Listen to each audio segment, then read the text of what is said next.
Welcome to Ask the TA, a periodic segment on HCAT where viewers can send questions for the town administrator and other town representatives to answer for the benefit of all Holliston stakeholders. Today, I'll be answering the following question. In what ways does the October 2024 Fall Town Meeting make progress on the 5-year strategic plan that started on July 1st, 2024, the first day of FY 2025? To answer this question, I'm joined by Select Board Chair Tina Hein. Tina, thank you for joining me. I'm happy to be here, Travis. Well, let's jump in. We're going to do a couple quick things before we get into the warrant itself. So this is an image of the postcard, front and back, that goes out. This is the third town meeting that we've now utilized the postcard format for. So just for everybody's understanding, the town previously used to send out warrants to all households of registered voters who may participate in town meeting. We are an open town meeting. Town stopped doing that over a decade ago based on environmental reasons of printing paper and cost. And so this is a bit of a middle ground where we're sending information, letting people know about the town meeting in other ways. We post it on social media and we put it on boards around town. But this way people are notified, they know how to find the materials, and then we're able to share some other information. So we now put it in multiple languages, which is English, Spanish, and Portuguese, and we highlight some other options that we have for people to participate, specifically preferred parking for seniors, where the COA and the HPD work together to make sure that spots are blocked off. It means you don't need to have a handicap placard to utilize spaces that are at the front of the building. And additionally, we have babysitting that's been provided by CAF. And so we have confirmed with John Drohan at the Community Action Fund that will be available again. We continue to offer that. It's not always highly utilized. What we have heard is that sometimes the timing of 7 p.m. is not working for the children's time of bedtime, et cetera, but it's something that we continue to offer and will continue to look at. And then lastly, something that we've implemented that was started at the special town meeting in June of 24 is simulcast on Zoom, which allows us to close caption the discussion for anybody who's hard of hearing to see. But additionally, what that allows is the closed captioning can then be translated into 35 different languages. And so what we offered at the June 24 special town meeting as well was laptops within the auditorium for anybody who could come up to the IT section, take a laptop, have IT support there, and then they could have translation services in town meeting. So we'll continue to do that as well, and we've identified that on the postcard so that people are aware. And so this is really about getting better access, better interest, and driving people to town meeting.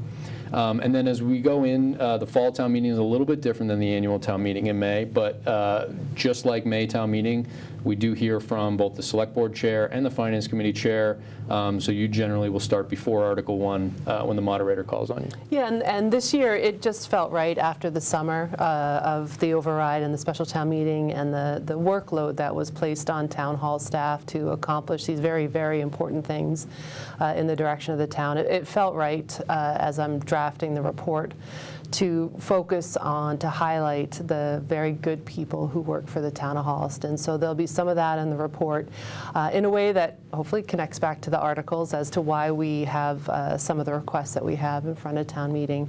And also to focus on how this warrant in particular, which you'll get into in a minute, makes tremendous progress for many efforts underway in the town of Holliston that benefit all residents today, but also residents in the future. So that's going to be the focus of my report. Great, and it's a very robust warrant. So I'm sure it'll be difficult to keep that to 10 minutes, but that's generally what the moderator asks, so that we sort of lead in with big picture from the Select Board, financials from the FinCom, and then we get into business. And so we start the business with getting our reserve funds in order.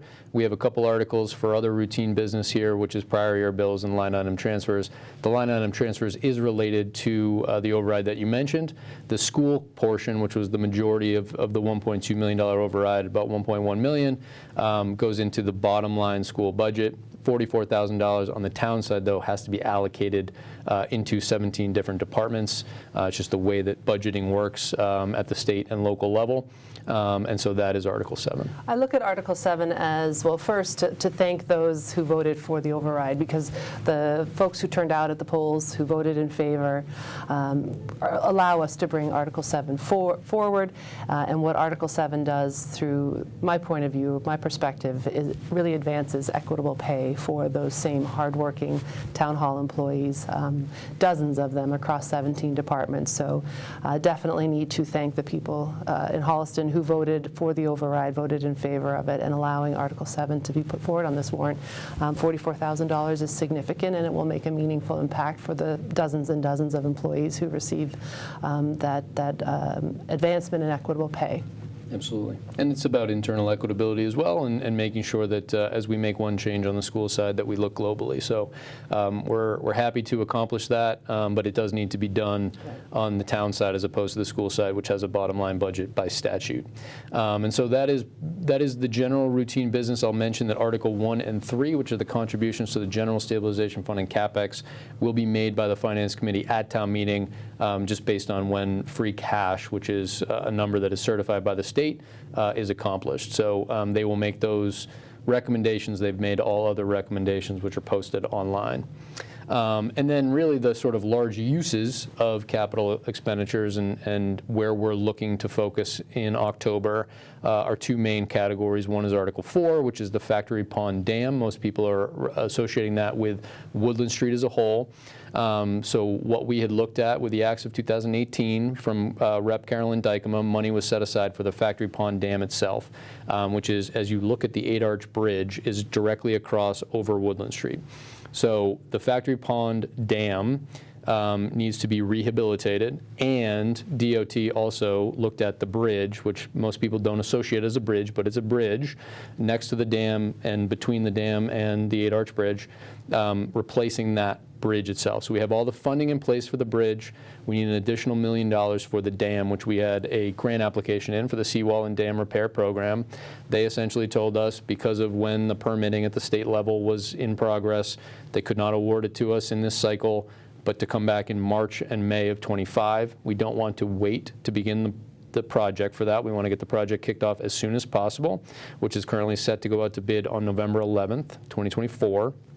So by putting up the $1 million in October, it allows us to have all the funding in place to bid out the project. Ideally, bids come in lower, and those things all work in our favor, which is some of the preliminary information that we have. And then also we're looking to get that state funding in March to May of '25 before the dam is completed. The work will be situated, obviously, on getting the street open as soon as possible, Woodland Street, which is important for our schools. It's important for public safety response times. But that is what that, and it was unfortunate news from the state, but we've obviously looped in Senate President's office, our Rep. Irina DeRosa, to make sure that the outcome hopefully will be positive in the long run. And Travis, I think we will hear from folks at town meeting sharing our frustration, and certainly positioned to receive all of that feedback, to hear what people have to say, and to share it up to our state reps. So again, anticipate that we'll be hearing a fair amount at town meeting over the impact of the road being closed and what folks will maybe perhaps perceive as a delay. So not looking forward to that. No one looks forward to feedback that's less than positive, but understand that it is probably coming and welcome it for that reason, because people need to be able to share their frustrations and concerns. And I think town meeting may be an opportunity for folks to do that. So definitely be ready to receive it, ready to take note of it, and ready to share it after town meeting with our state reps so they understand the impact that this project is having on our community. Absolutely, and they have been involved with our follow-up discussions after that grant announcement. And so the only other thing I'll mention there, obviously, is that regardless of the outcome of that grant, the bid process was looking like a November 11th bid anyway. So I just don't want anybody to think that this has held up the time at which it was going to take. The permitting process additionally has led to the frustration, right? The timing of how long this took to get ready to bid the project was not because of this grant, it was because of permitting. And the fact that we did not get the grant because of the permitting also adds to the frustration. Yes. And then the capital budget is a standard article that we have in October. And so I'll just highlight kind of some of the big ticket items and why these things are so important for us. And starting kind of at the top of the list and the bottom of the list is the two that I would say are priority 1 and 2. So replacing ambulance in the supplemental appropriation. This was a few years ago. The fire chief had asked for a supplemental appropriation. We put it on, an appropriation for an ambulance. We had put it on hold to purchase it until such time that we got through everything that we've been working on over the last few years, which ultimately led to an upgrade from our basic life support license to an advanced life support ALS license, which actually just went into effect a couple weeks ago, and we'll start to have a discussion with the select board as we watch that go into effect, which is phenomenal for the community, something town meeting has supported numerous times in the last couple of years as we've worked towards this end game. The couple things that happened from the time that we originally appropriated for the ambulance: one, the market has changed substantially for ambulances. Just to buy the chassis itself has gone up substantially due to inflation and market impacts.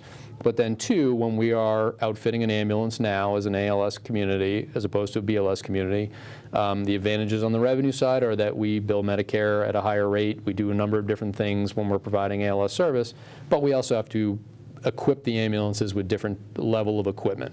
So the overall impact is based on market changes in the last couple of years, and also based on what we need to outfit that ambulance with. But overall, a good news story. This is going to go and have our normal cycle of replacement within the fleet, and that is something that, unfortunately, I would also mention will probably not be delivered next week. Right? These are a long lead time. These are also very standard items on the capital list for October town meeting. Yes. Equipment for our departments. Absolutely. So the majority of these equipment items are standard. The other one that I'll mention at the bottom of the list here, but sort of number 2 in priority, is the Adams School roof. So this goes along with an MSBA accelerated roof repair program grant application. Ideally, it's a $2.5 million estimate to do the entirety of the roof. We would love to split that, have 1.25 in October, have the MSBA split it with us. If we're not selected, the facilities director, James Keast, working with the school administration, has determined that we would want to do this in pieces to accomplish the worst sections of that roof to avoid any types of issues with water damage in the long run. So those are the big 2 items. The rest, police cruisers, as you mentioned, some of these other items are just normal cyclical reinvestment. The 2 that I'll call out specifically for economic development reasons would be Hopping Brook Road Phase 1, which was a gift match. So we had a gift of $85,000, an anonymous gift from a business owner that was looking to see that move forward because they like to beautify the entrance of the Hopping Brook Industrial Park. So $85,000 matched with $45,000 here would allow us to move up the plan to do that road, the drainage, et cetera, as you enter, and then we would do Phase 2 of Hopping Brook Road on our normal cycle, which is FY26. So obviously very appreciative of the gift and of the support from the Select Board and the Finance Committee to match that gift. The other item is the Exchange Street parking lot, which most people will know is the parking lot behind the Central Fire Station off of Central Street. You can access it as a pedestrian using Aronian Way, but you access it as a vehicle by Exchange Street. Right. And I would point out that the matching gift for Hopping Brook Road was a gift that the board accepted over the summer in a public meeting, so it's not showing up here for the first time. Absolutely. Yep. And that is part of that process. Obviously, a gift for a specific purpose goes through the Select Board, and then we began the discussion of needing to match that to move that up, and everybody obviously is in favor. We'd like to get more capital done on a quicker basis, but a gift like this certainly helps. Article 8 I'll let you touch on. I have here that former chair of the Select Board, John Cronin, who's now off the board after not running, had done a piece on just thinking with Mary Greendale leading into the May annual town meeting. Yeah, I think what I would describe here is that in May, the Select Board got some marching orders from the voices heard, the people who spoke at town meeting, which was to do a deeper dive, to find compromise language where there was reasonable compromise language to be found, and to give folks more time to digest the information and the change in direction that the Town Manager Act would bring. I would say that we have spent hours upon hours upon hours of our summer in Select Board meetings, not only preparing for the special town meeting and then the election as well, but also really doing, again, that deep dive on the Town Manager Act. I give a tremendous amount of credit to Ben Sparrow, who is the Vice Chair of the Select Board.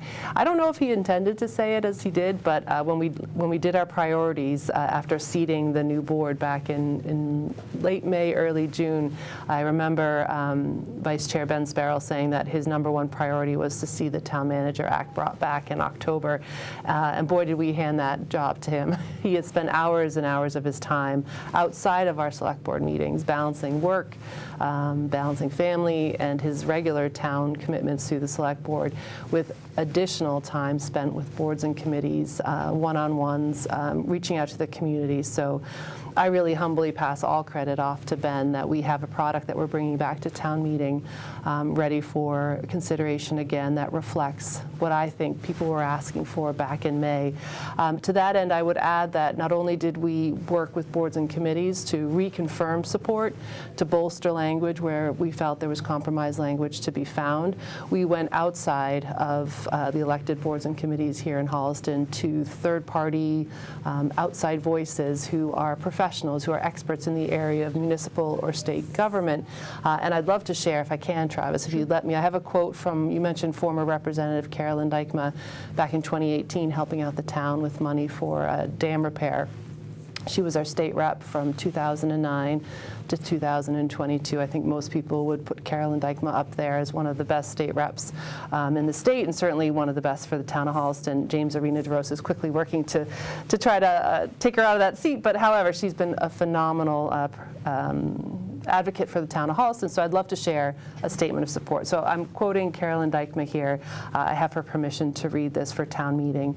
The work of effectively administering town government has increased in scope and complexity as populations, budgets, and services have expanded to meet residents' needs and expectations in Holliston and in communities across Metro West. In my experience, towns similar to Holliston that have responded by evolving into a town manager form of government have seen an increased level of efficiency and professionalism that will benefit Holliston residents and department staff while also maintaining strong oversight by an elected select board. I strongly support Article 8 and encourage others to do the same. And again, that's me quoting Carolyn Dykema, who gave permission to share her support to town meeting. I think it's important that people realize that what Holliston is trying to accomplish here with the Town Manager Act is reasonable. It's a natural, good evolution in local government. We are not alone in doing this, and those who sit on the outside and look in say this is exactly the right thing for Holliston to be doing. So I'm proud to see it, happy to see it come back for town meeting. And as you mentioned, hours and hours of work that Ben put in working with others on this. I would mention that you've put in hours and hours representing the select board on housing items that go into this town meeting as well. So I think as we get into the next sort of the Town Manager Act that you just discussed, that may have a discussion at town meeting.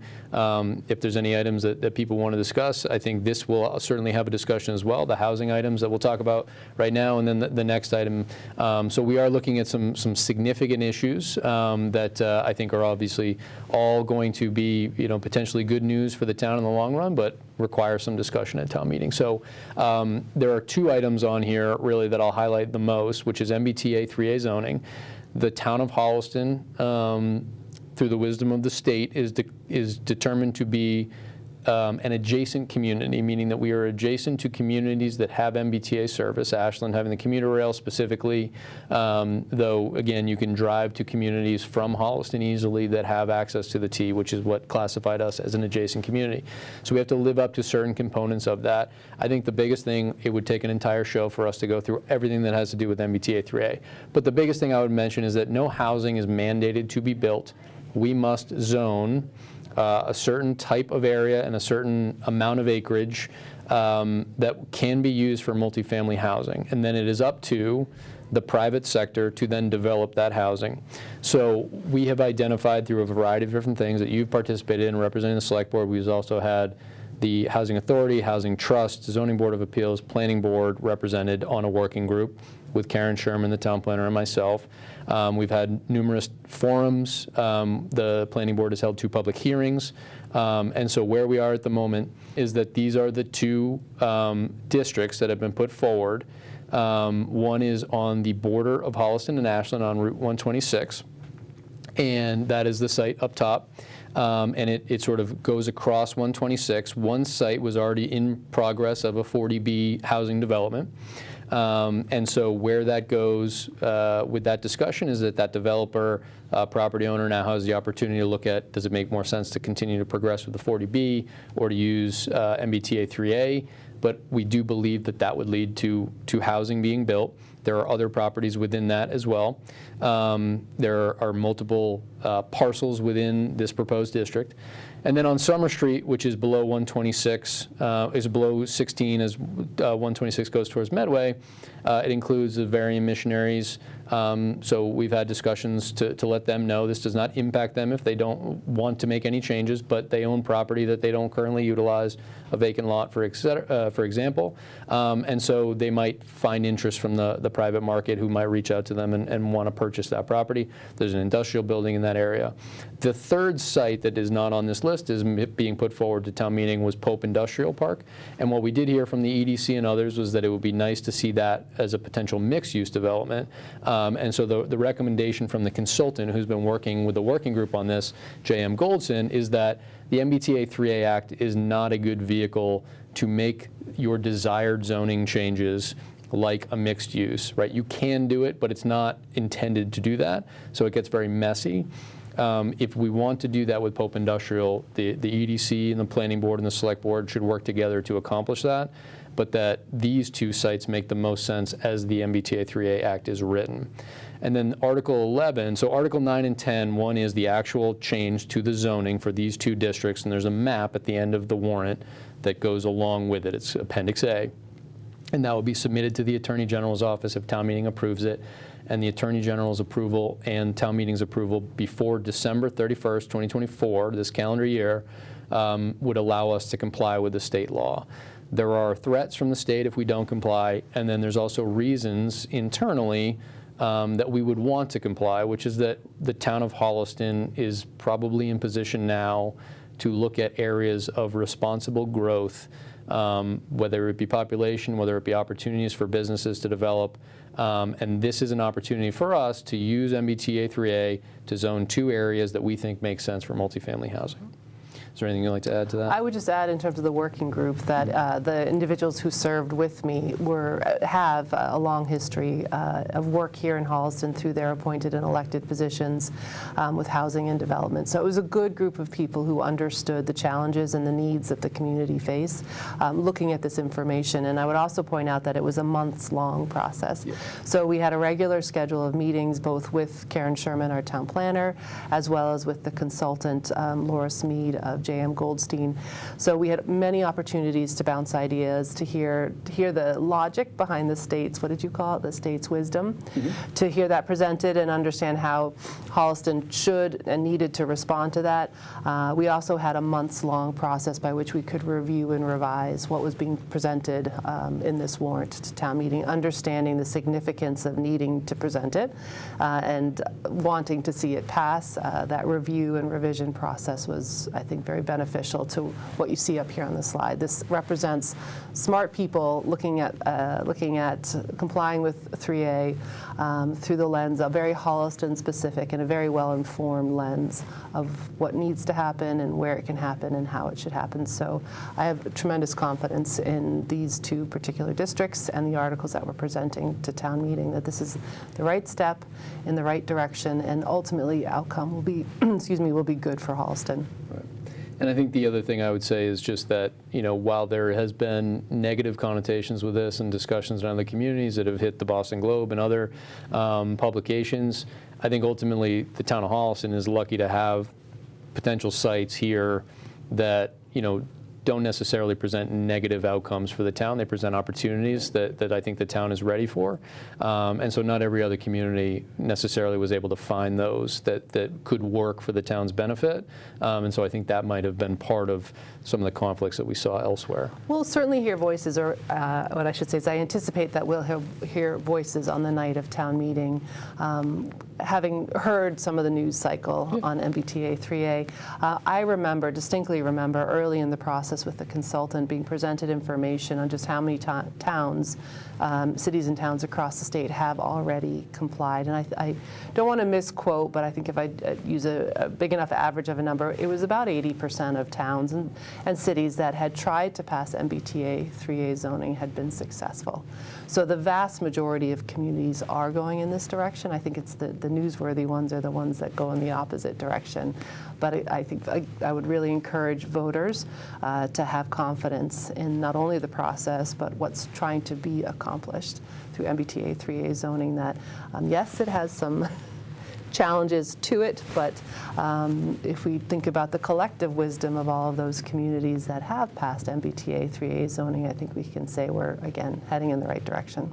Last thing I'll add, does not override septic capacity, does not override wetlands restrictions, conservation area, those types of things. It does not override our existing bylaws. What it overlays a district for multifamily housing. And so Article 11, talking about avoiding conflict, I think some good changes were made through the public hearing process recommended by the Planning Board and adopted by the Select Board that looked at some of the setbacks related to accessory dwelling units. So basically the Affordable Homes Act is now in effect right now, but one of the components it has for accessory dwelling units would cycle in February of 2025 and would upend what our current zoning is. So this article, Article 11, changes our bylaws immediately, if town meeting approves it, to allow accessory dwelling units, removing the family component of it so that anybody can have an accessory dwelling unit.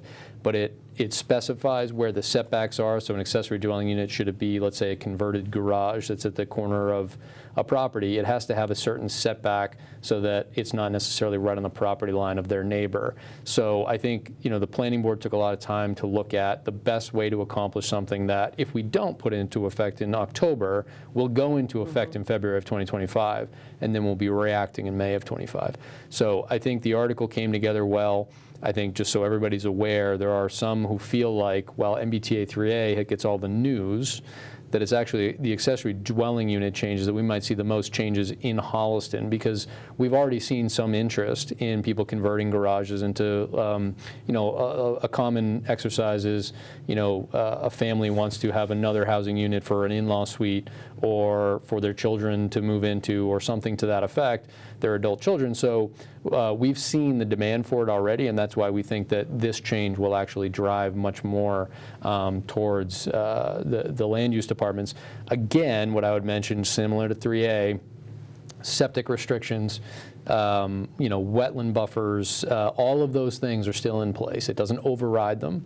It allows for easier access to accessory dwelling units by right, but it does not override the need to have the septic capacity to support another bathroom, et cetera. And as you pointed out, the Planning Board has put in setbacks that are more, not restrictive, more robust than what was perhaps originally proposed. You mentioned the you mentioned the requirement for it being owned and occupied by a family owner being lifted. So that's no longer the case with the law that came through. The other component is it goes from 600 to 900 square feet. I think when people look at the Planning Board, the zoning bylaws that we have on the warrant, they're going to look for, some folks at town meeting are going to look for, where's the affordability need being addressed, which articles are doing that, and I would say it's Article 11, more so than 9 and 10, that are going to change for the better affordable housing in the town of Holliston by allowing ADUs that don't have to be owned and occupied rather by a family member of the principal dwelling, and are somewhat larger to allow someone to live more comfortably. 600 being small, 900 being more reasonable. So I would point to Article 11 as being the way by which we're addressing affordability of the zoning articles that we're putting forward.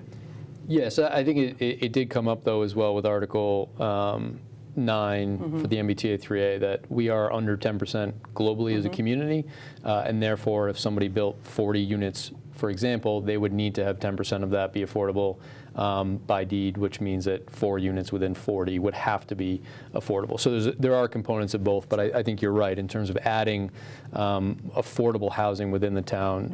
The ADUs may accomplish that at a greater rate than the 3A zoning. The penalties I won't touch on, other than to say that that is a Planning Board article looking at their own zoning bylaw in terms of the penalties, and I believe they'll speak to that at town meeting if necessary. So the other big conversation before we get into kind of how this all fits together is the Sewer Commission. So for those who've been paying attention, I think we've done actually an Ask the TA on this topic with James Keast.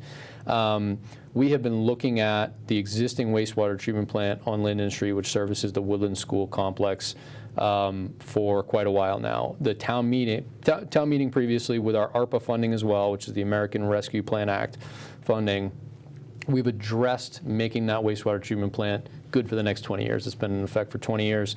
So we put a lot of technology in the building. We've updated pumps. We've done those things. And town meeting has supported that and been in favor of it. For the duty it performs currently today. Doing, yes. But also with the idea that, if this plant were to be utilized, right, it's not only servicing where it is, but we're going to need to upgrade it. We need to upgrade it either way. Let's do that. So we've done that.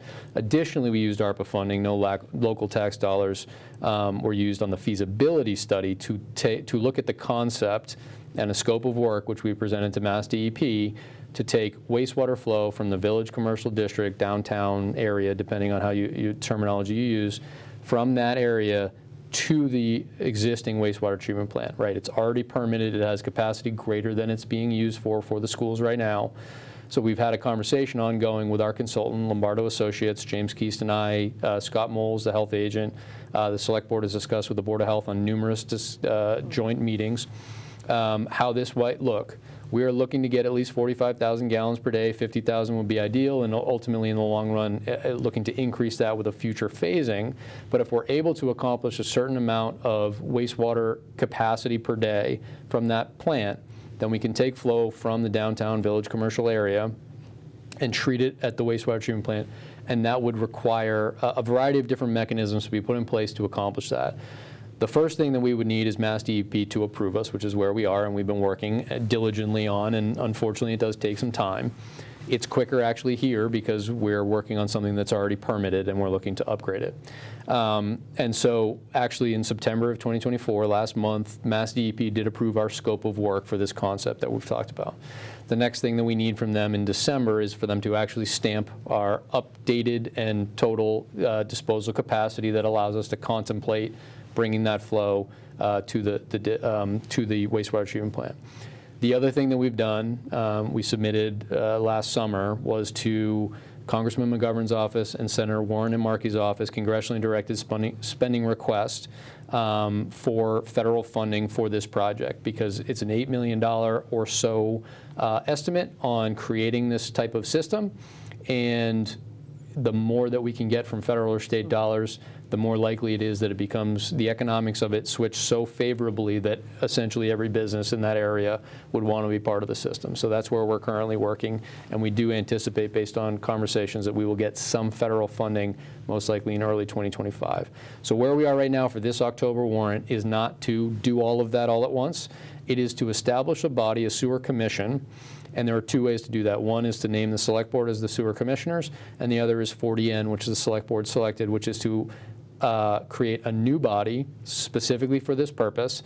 Under MGL Chapter 40N, it is a 3-person board that has some specific requirements of those 3 members, and then that commission becomes the public-facing body, the one that's working with the select board, the Board of Health, myself, James Keast, the consultant, with Mass DEP, with our federal partners, with our state partners on moving this forward.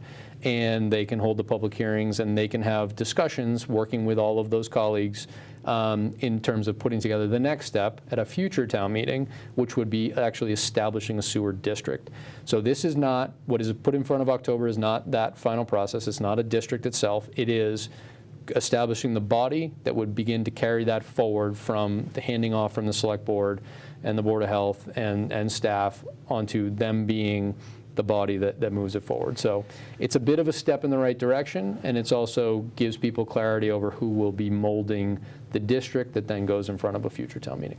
The justification for bringing this forward to town meeting in October for me was that public hearing, public engagement piece.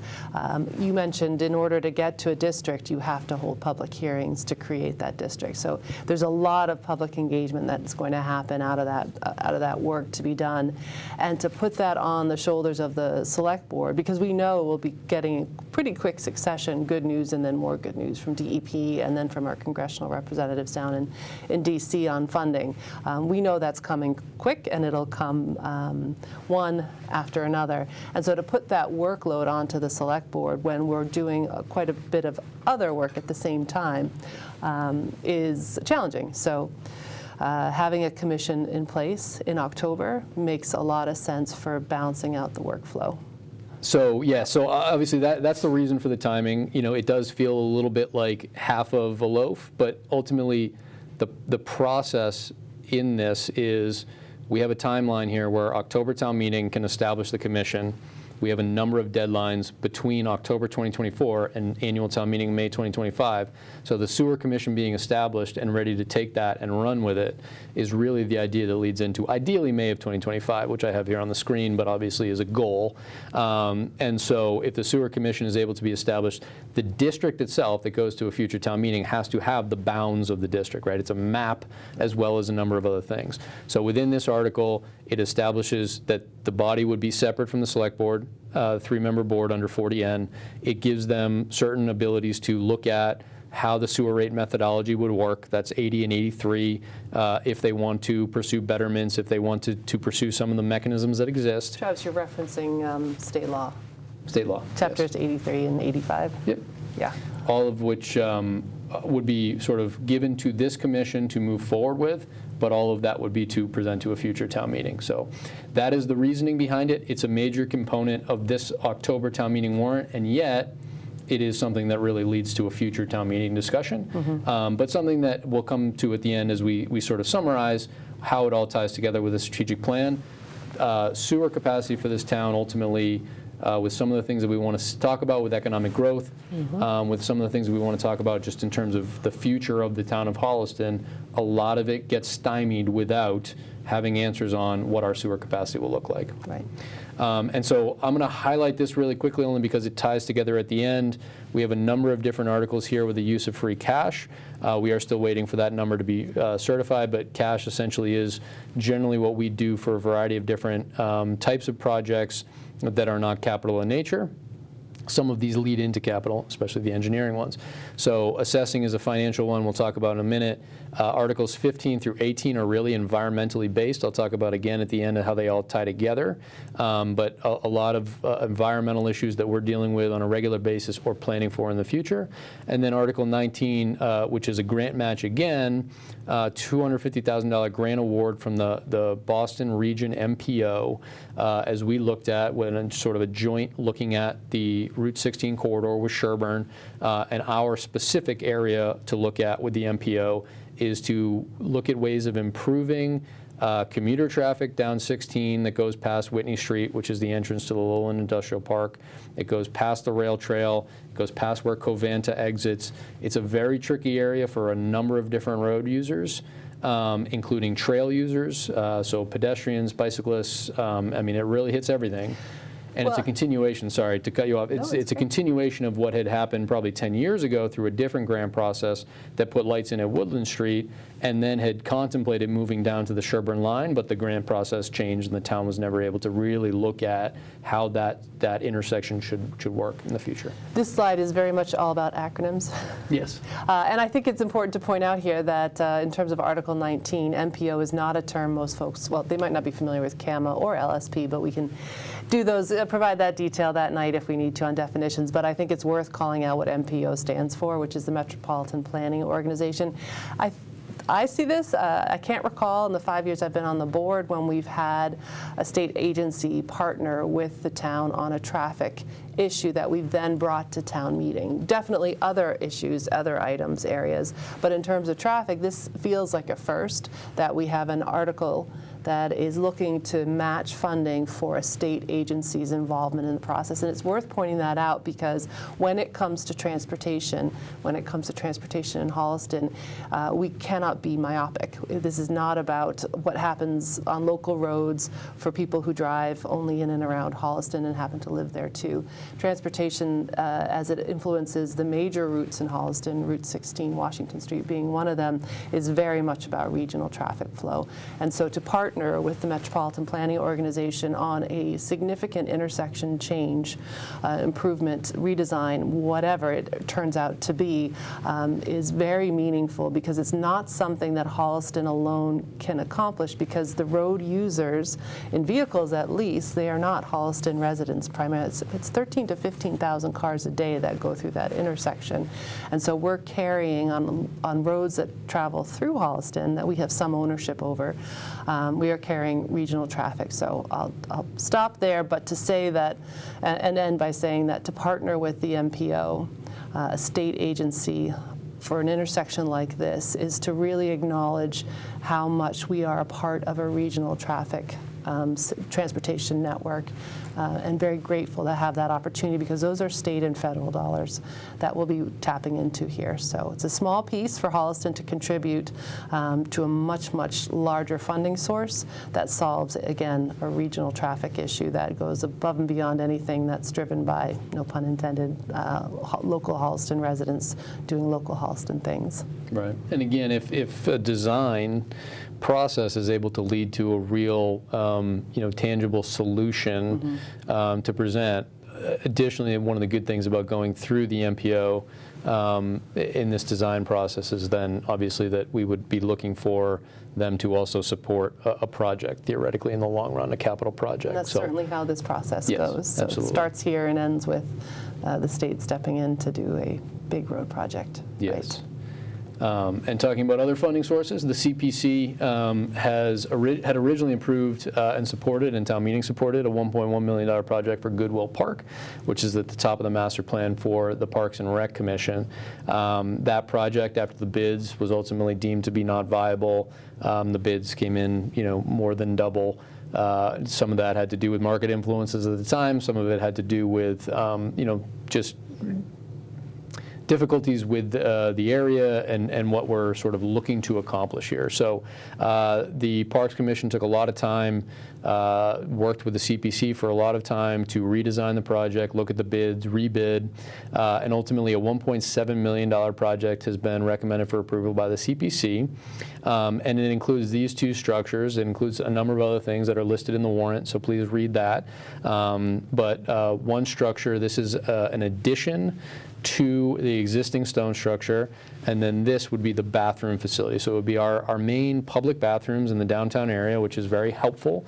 It's an economic development component, it's got an environmental component, it's got a social component of why you do those things as amenities. Really having somebody walk down the trail at Blair Square and seeing that they can walk down Central Street to the downtown area for public bathrooms is an amenity that obviously is very important as well. There's a number of reasons for this project. It's a priority of the parks. Everything that's included in the warrant, if there are questions, the CPC and the parks will be available to speak to that project. I'm going to go really quickly through these two and then tie it together at the end here. So we have the open space acquisition. They have their own funds that's funded through cell tower lease revenue, a portion of it. And they're looking to buy a parcel on Adams Street. And the specific reason for that is trail connectivity from existing town conservation properties. $35,000 from their fund, which is just over $500,000. Actually, an appraisal was done to determine that that is certainly a good price, a value to the town, should town meeting support that. And two water projects that are both actual supplemental, so projects that have been approved by the town in the past. Bids are all in, things are shovel ready or ready to go. Remote water readers for both commercial and residential should be entirely replaced. The life cycle of that with the water meter fee will be to replace that on its normal life cycle. So that's very good. That helps us operationally. It helps the ratepayers know that they're being charged fairly, and also that people know, if you have a leak in your house, those types of things, that you get information very, very quickly when we have access to that level of information. Norfolk Street is the water main project that was determined to be the priority when we looked at all water mains through a Stantec report 2 years ago. The Norfolk Street project is ready to go, shovel in the ground. The original $2.6 million appropriation was intended to be part of a total $3.7 million appropriation at the time, and that was specified in the warrant article that we'd be coming back for more money. After bids, it's now 3.1, so we need an additional $500,000.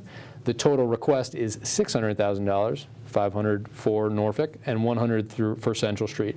Some of the major components that led to the delays in the Norfolk Street project were all related to some soft costs at the front, namely surveying. Norfolk Street and Central Street, as you get away from the downtown area, become very tricky with winding roads and very tight spaces and driveways.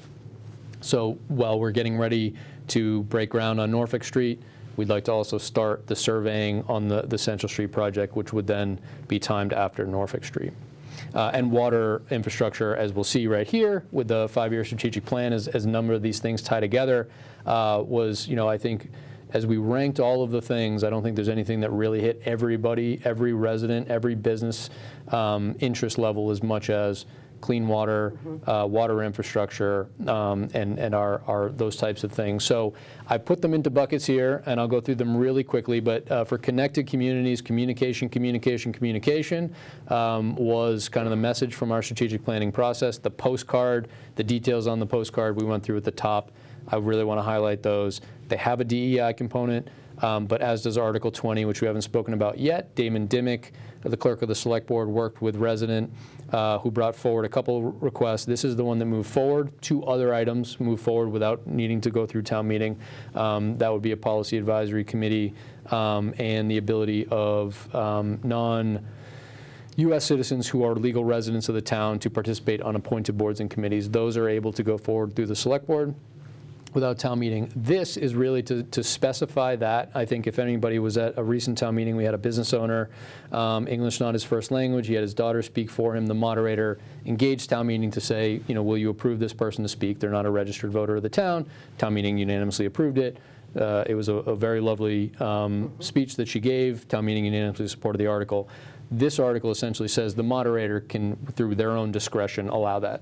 Right. So it's really it's a clarification that I think could exist now, you could argue, but it's being very deliberate in pushing that forward. So those 2 I wanted to highlight. Environmental sustainability. You mentioned before I didn't highlight LSP. So licensed site professional for Green Street. We've made a lot of progress on this site. It is a parking lot now. We are waiting for, we've utilized EPA to do a lot of work so that we don't have to use taxpayer dollars to make sure that everything is clean and safe in the area. We are trying to still get rid of some of the byproduct in that area, though it is safe, working with the EPA to do that.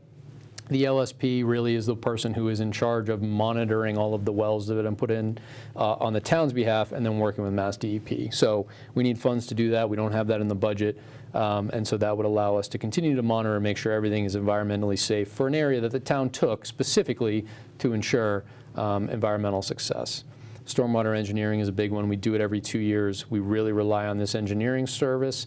And so one of the things I would point out, I continue to talk about the Finance Committee. There's support from the Select Board and the Finance Committee on looking at if we had internal engineering services in the town, if we had a town engineer, which a lot of our peers do, we might not need an article like this, but without one, we certainly do, to continue to comply with the MS4 permit, which is a EPA and DEP permit, but also so that we are making the right investments with our capital dollars to ensure our catch basins, our culverts, all of our stormwater infrastructure is done in a priority order and done correctly.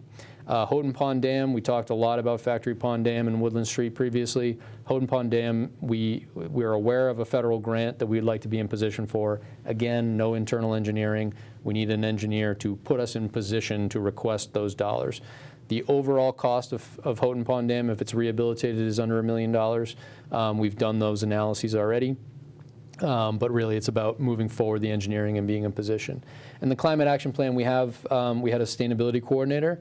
We currently use Weston and Sampson for those services. We have a budget for the normal day-to-day. We've utilized grants for a number of things that would go into a climate action plan. And to bring that to the finish line, we need a specific allocation for them to finish the climate action plan, and we feel like that puts us in position for future grant dollars as well. And the climate action plan has been on the to-do list for quite some time. Yes.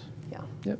So we have right now a decarbonization report that was done through grant funding that would go into this, right? All of the work that's been accumulated ends up in one centralized document of a climate action plan, which is a bit of a precursor to a number of, whether it be local or regional grants that we see out there. So the climate action plan will be the document that supports building out more solar arrays in the town, on buildings perhaps, on rooftops. Mm-hmm.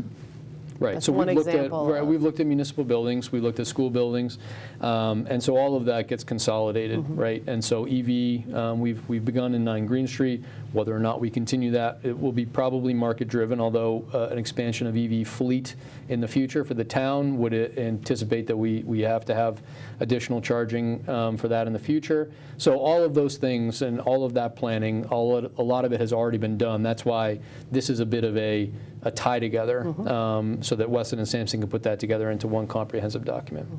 We talked about META 3A earlier, but that is a community and housing component of the strategic plan.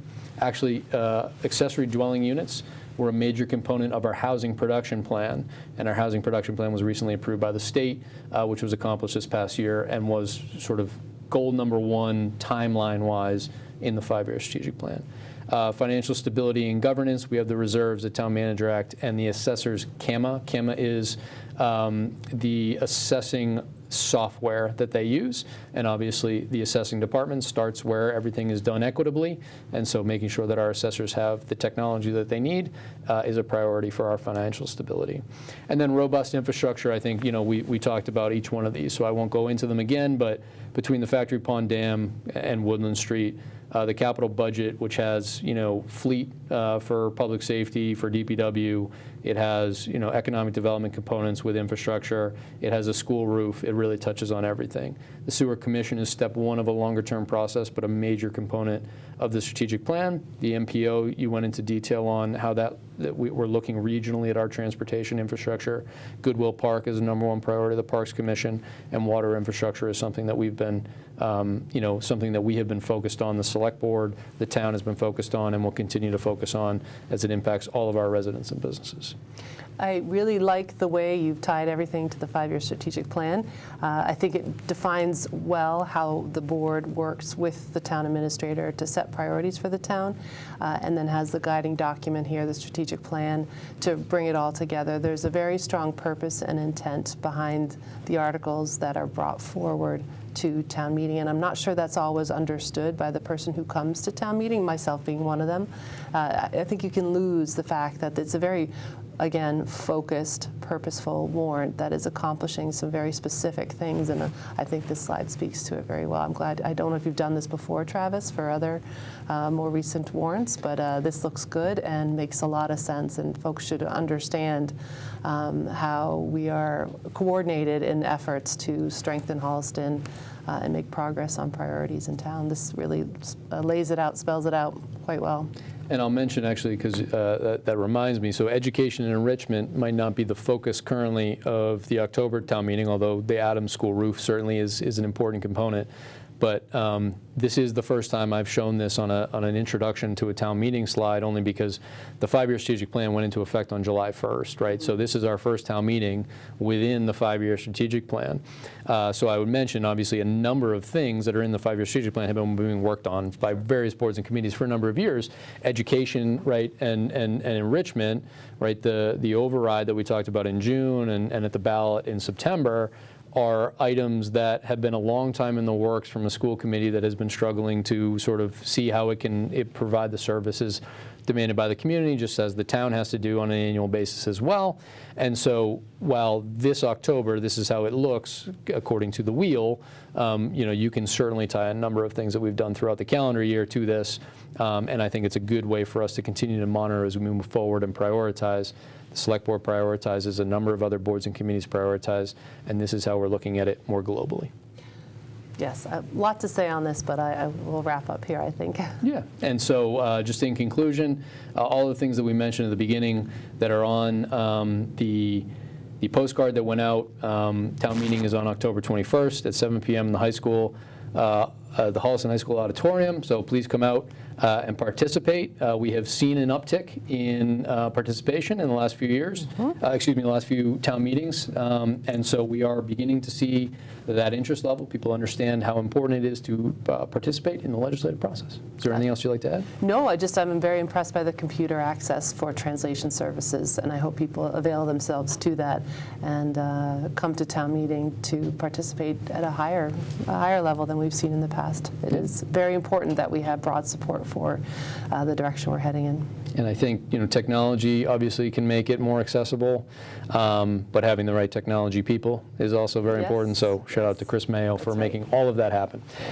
So thank you for watching Ask the TA on Holliston Hub HCAT. I hope you found this review of the October 2024 Fall Town Meeting warrant helpful. And if you have ways that you would like to see the town continue to improve communications related to town meeting or other town activities, please reach out at the email address on the screen below. Thank you.